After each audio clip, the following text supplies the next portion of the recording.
All right, thank you for tuning in to AWANI. Right now, we're asking a big question for founders and as well as investors across Southeast Asia. So how do you build a global-ready fundable startup and at the same time without getting lost in the artificial intelligence or AI hype? So our guest right now in the studio knows this world inside out. Scott Fox, the CEO of startupcouncil.org, a serial entrepreneur, angel investor, and author of 3 best-selling entrepreneurship books. So he mentors founders worldwide on fundraising, also strategy, AI adoption, and US expansion. So thank you, Scott. Thank you for joining us, and great to have you. How are you? Thank you, Navili. That's lovely, and thank you for having me here. It's great to be here. Amazing, amazing. So before we dive in, you've worked with founders globally. So what's the most encouraging trend that you're seeing right now? The AI explosion is offering all sorts of new opportunities, especially to non-technical founders even can get involved. So as we've seen the technology stack move toward the consumer audience, it's become easier and easier for people who may not have technical expertise or a lot of capital to build their own mini sort of apps and agents. We're still in the early days of that, but I think it's an explosion that's about to happen, and hopefully a rising tide will lift a lot of boats. Encouraging and timely as well, because despite a tougher funding climate, we see that Southeast Asia's digital economy still grew strongly actually for last year in 2024. It's about around 260 billion US dollars in a GMV, which is up to about 15% with revenues and also profits rising. And that's actually powerful. So Scott, for viewers who aren't deep in tech, why do startups matter to economies like ours in Southeast Asia? And is it just about tech, or is it just about creating jobs and also innovation as a whole? Yeah, it's about all of those things. I think the opportunity to create new businesses creates jobs. Jobs create more revenues, which create more taxes, which create better public services and goods, better schools, better roads. All of those things can benefit, and that's what we're really about in Silicon Valley, is trying to figure out how we can empower more people to be more productive. It's really about productivity and really about progress. I think entrepreneurs are the ones who are going to move the world forward. Politicians get stuck in their own complicated relationships, and those of us who are really out there solving problems day to day, that's what gets me out of bed in the morning, to try to get and bring people excitement about the opportunities to build things that make the world better. Exactly, and we're seeing it across the region right now. And financial technology, or fintech inclusion, is advancing fast. We have Gcash's parent, we have Mint, which hit around 5 billion valuation in last year, 2024. And this is a signal of skill and also everyday impact in the Philippines. That's an example. So it's not just software, it's agri-tech, like we have e-fishery has become unicorn by making fish farming and whatnot. So you've seen ecosystem worldwide. What makes a strong startup ecosystem? My first question. And where does Southeast Asia stand today? Are we on the right track, or what's your opinion? Well, I think an ecosystem is really a collection of players, obviously, right, as the name implies. So the way we look at it at Startup Council is you've got the founders, of course, then you've got the investors, and most people kind of stop there. But the whole world of service providers, the lawyers, the banks, the accountants, the coding shops, the IT shops, those are important. And then you've got the NGOs and the universities and the nonprofits. All of those have to work together. And that's where I think the opportunities lie to create a couple things. And the first is confidence. A mid-market size country like Malaysia is perhaps a little intimidated by the size of a US or a China, for example. But that doesn't mean that there aren't opportunities that can be solved by local people. Building up that confidence through the ecosystem and having some exits will then feed the capital back in and create a reinvestment cycle. And that's what really we've seen in Silicon Valley, which has been so exciting. I think has impressed everyone in the world, is that you can create a lot of money by helping a lot of people essentially from nothing. These are ideas and a lot of hard work, but then they can solve local problems. So I think Southeast Asia is very well positioned because you have such a young and growing population, especially here in Malaysia. There's a lot of English, which is, like it or not, kind of the language in which a lot of this is done. And then you have the opportunity to you'd be at just the right time to capture a lot of the upside, the alpha, as the investors call it, as the AI revolution arrives. You guys are perfectly positioned to jump on and kind of surf that wave if you can get the timing right. So confidence is the key. But let's now talk about the where founders worry about the most, which is the money. The capital. So, Scott, what's the reality of raising capital right now for founders outside Silicon Valley? And what's the reality of raising capital today? Is it harder now with the global economy, uncertainties? Yes, I think it is harder. There's certainly in the software world, which is mostly my expertise, most of the oxygen in the room has been taken by the artificial intelligence revolution, right? A lot of capital going that way. So what does that leave for the rest of the companies? And then what does that leave for the rest of the world? If you're not building an LLM, if you're not set up to compete with OpenAI, what's left for you? Well, a lot, right? I mean, the media loves to cover certain aspects, and there's a lot of money happening there. But the opportunities in real life are still here. The things that you see in your daily life in Penang or in Johor Bahru or wherever you live, those are still problems that need to be solved, that have customers waiting for you to solve them. And that might be individual consumer customers, or it might be businesses, or it might be regional customers, especially if you can figure out some innovation here in Malaysia that you can then scale regionally. I think the opportunities are there.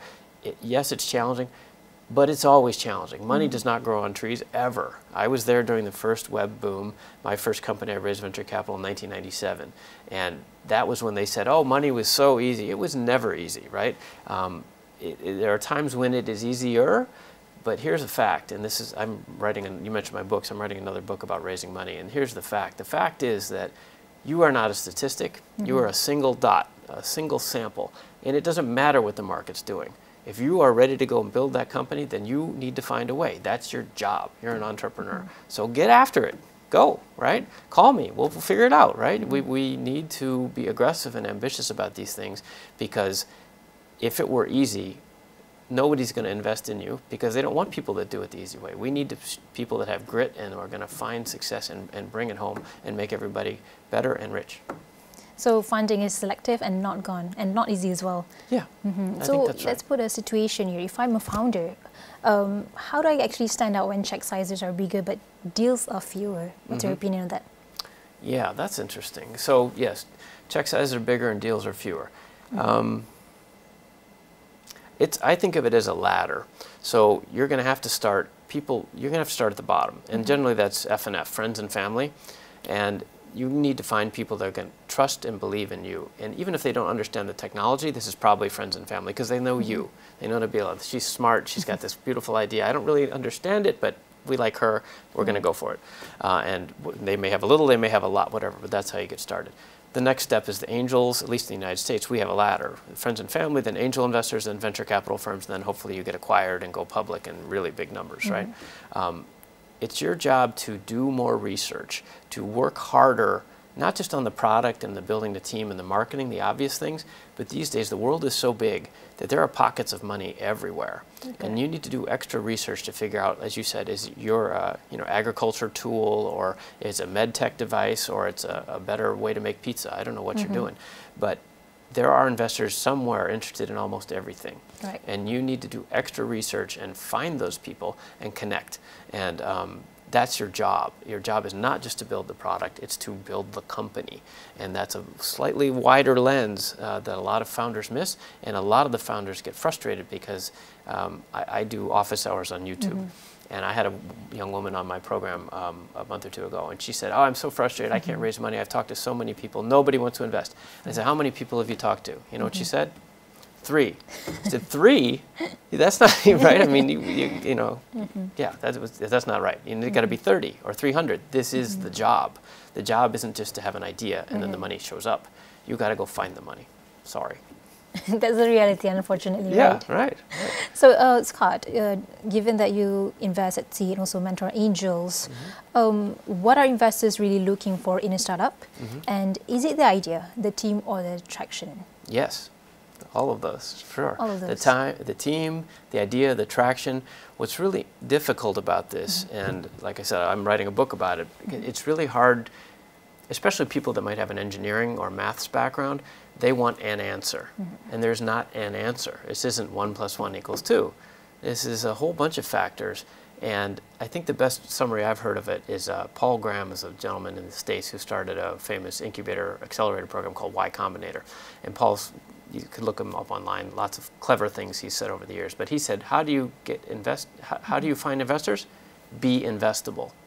And what that means is you walk in the room and you start talking, and it makes me think, if I give this person $1, they're going to give me back 10. And so that's all those things. It's a vision, It's the team around them, which shows not just that they can build stuff, but that that leader can recruit other people to the vision.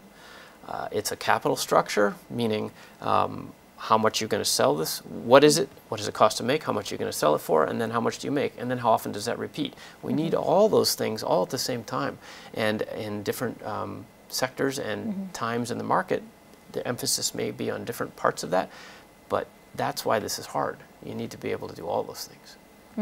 Let's take a situation, another situation as well. Like if I'm a pre-venue, what's one practical step this week that actually helped me to move toward investability? Sure, that's a great question, Abila. So in the States we call that traction, meaning your company has to demonstrate movement toward revenue.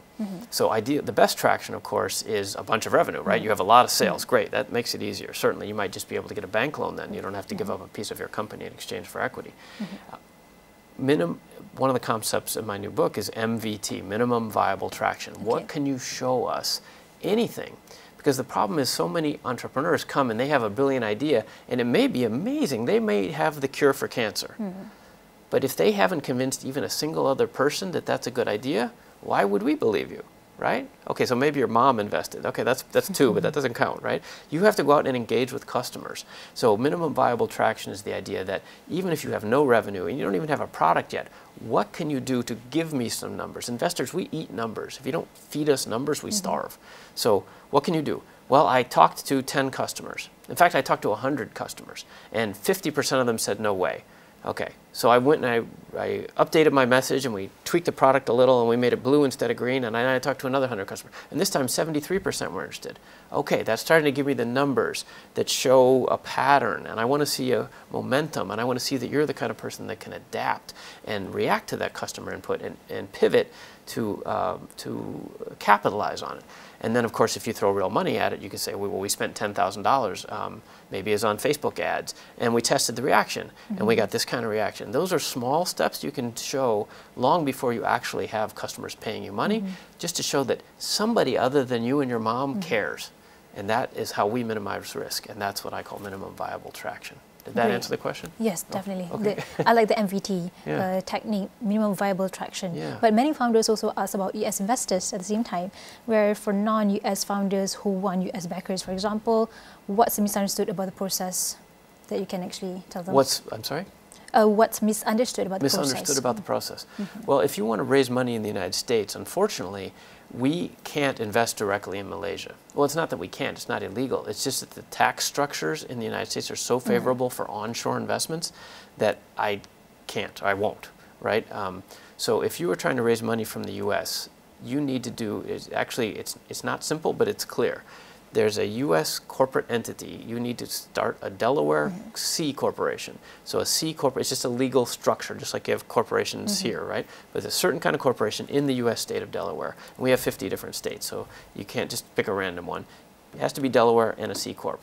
And then you move your company to be a subsidiary of that C corp, and then Americans can invest because now it's onshore, and that is the way that leads to New York and an initial public offering and big money for everybody. So that's a process that is very clear and understood, and the reason for that is that there used to be a lot of conflict of choices, but now the entire industry uses that one, and it means that it's cheaper for you because all the lawyers use the same documentation based on this Delaware standard. So that might be helpful for your viewers who didn't know that. So just got to make sure the structure is right. So then will the network be right as well. So now let's move on the big buzzword which every founder asks about, artificial intelligence, AI of course. So let's be frank, Scott, is AI more opportunity or more hype for startups right now? Yeah, some of both, isn't it? There's lots of hype. I think the interesting part of AI right now, especially if you're just getting started and you don't have $1 billion to start a competitor to OpenAI, is the next level. So I think AI 1.0 is ending, and we're now entering AI 2.0. So just as in the internet, Web 1.0 was a lot of infrastructure build and a lot of money, and the stock market went way up and all this stuff, but then it crashed and a lot of those companies faded away. But what was left, and this is the typical venture capital model, right? 9 out of 10 fail, but a couple go to the moon. out of that came Amazon.com and PayPal and eBay and Facebook and all these platforms which have still survived. I think that's what's happening here. So you're going to see the AI 1.0, the LLMs, pick which ones you like, Cloud or Perplexity or OpenAI, whichever ones. It's an oligopoly, essentially. There's going to be 4 or 5 or 8 of those, and they're going to run everything. So you and I can't compete, right? We just don't have the money. Who has the capital to compete like that? That's nation-state level capital. So what do? You build on top of those. You use those as distribution platforms and as ingredients to the cake you're baking, I guess. And you focus on what can you do? Just like your phone used to be empty when you got a new phone, and then what'd you do? You add a bunch of apps. You have specific use cases, that problems you want to solve, and I think that's what we're going to see now. They're AI-enabled sort of apps. It's not on your, well, I guess it will be on your phone anyway, but it's AI-powered. So the opportunity for entrepreneurs, what I'm saying is, look at how you can add AI to existing problems and solution sets, and then also there's going to be a massive opportunity. This is where I'm looking personally. I've only made one AI investment so far, but it's in kind of this space, is take all these tools, they're going to be more expensive because there are fewer providers. When there's only 5 LLMs, the prices are going to go up. So there's going to be a big opportunity in creating services for orchestration and optimization and productivity improvement to helping other people do those better and faster. And then once people can make them better and faster, they'll get easier to use, and then you can build consumer apps on top of that. So this is what we call the application layer. That's AI 2.0, I think. Like you mentioned, we're moving towards AI 2.0, but the concern now is for non-technical founders on a budget. For example, do you have any opinion or any cases that AI can actually deploy this quarter, that they have no big team and no big spend? So any advices for them? It's hard, right? If I had that answer, I might be off doing it myself. But the real opportunity, of course, is this vibe coding you hear about. People, you can spin up things and try to build things yourself with low code and no code environments. So yes, I think there are opportunities there. I don't have a specific suggestion about what to do. But I think what's interesting is I think we're kind of back. For a while, everybody was trying to build these global platforms. And now we're kind of back to where we were, say, in the late 90s, early 2000s. You have the platforms, the AI 1.0, the LLMs, and you can build on top of those. So what applications are you going to find? And that you can do with a much smaller budget and a much smaller team. And with AI being useful for non-technical people, you might be able to build it yourself. What you could do today with $100,000 would have cost us $10 million back in the 90s, right? Because all of this stuff is getting more modular and more user-friendly, and I would encourage everybody who's interested in this to at least be using ChatGPT and these tools in your daily life. Learn the language as it grows. Don't come in later and then suddenly try to learn when it's already established. It'll be too late. So that's why I think Southeast Asia has a big advantage here, because you have a younger population and a lot of ambition and intelligence, and you could grow with this market and be some of the winners. Let's look at the smaller scale, because we have about a few minutes left. Looking at Malaysia and the region, what ecosystem investments matter most right now? Is it community, capital, or perhaps policy? Right. This is one of my favorite topics. So my next book is about how to raise money, and then the next book is about ecosystems. So I think the ecosystems are the most important part of all of this. The confidence and the community and the connections are what build the networks, and that's what we've seen in Silicon Valley. That's what works, is that everybody is connected, and any restaurant or bar or baseball game you go to, people are talking about startups. The community is there, and everybody's interested. And why? Because there's a ton of money available if you figure it out. So I don't think capital is actually the issue. The capital will come. Guys like me, we will get on an airplane. If Malaysia suddenly has 3 or 5 or 10 really promising companies, you will start to see VCs from all over the world. And they don't have to come from as far away as I did, right? I mean, you've got people in India and right next door in Singapore with plenty of money. So that's not the issue, I don't think. It's really about creating a community that supports enough activity that deals start to emerge. Where this is really frustrating for government and regulators and so forth is you can't mandate outputs. All you can really control is the inputs. 9 out of 10 startups fail probably. So all you can do is build a community where people are welcoming and supportive and creative, give them opportunities, repeated events to encounter one another, exchange ideas, solve problems together, and things can and will emerge. If you don't do that, it's not going to happen. So that's, I think, the role for government is not to recruit capital, but to support the ecosystem. You have some great champions that I've met here around the country over the last week, and that's why the U.S. Embassy brought me over here, was to meet those people and encourage them. Those leaders, because there's no money in it for them. They're just doing it for the love of the game, like I do, and they are the required secret ingredient to encourage your entrepreneurs to have the confidence to build the connections that lead to the companies. But indeed, you're right. It's always easy to start, but to actually maintain is a real question. That's exactly right. Yes. But just to mention here, Malaysia's roadmap right now is trying to double VC's GDP contribution to about 1.0 to 1.4 billion US dollars via funding and regulatory reform and also talent, which signals are improving locally too. My last question to you, Scott, if you had one message for a founder here who's feeling overwhelmed, what would it be for them to actually stay resilient and keep moving forward and don't give up? Yes. Well, I would get involved. The best thing you can do is go out. You can't grow if you don't go. Like, go to events, go meet those people, build that network. Mental health is an important part of the entrepreneurship game, as it is everywhere. You need to have friends who understand this. Your parents may be sympathetic, but they probably don't know what you're talking about. You need to get out and find peers and build those teams. So I would go and grow. And one of the cool things these days is you can do that online as well. At startupcouncil.org, which is the group that community service group I run, I think we have the only calendar in the world that only shows events for founders that are all virtual. And the reason I did that is because I wanted founders from anywhere, from Brazil or Bahrain or here, to be able to meet online and share those ideas and build those relationships, because you need that safety net, because you're going to fail. That's the fact, right? You're probably going to fail. I've failed a bunch of times. And if you don't fail, you're not learning. Correct. And you need somebody there to help pick you back up and keep going and kind of remix the cake batter, or whatever the metaphor is, and try again. I would focus on the community, and participation is the way forward. So there's a saying that fall 8 times, get back up 8 times as well. Yeah, that's right. Exactly right. Yeah, all right. Yeah. So Scott, thank you so much for sharing your insights and your time.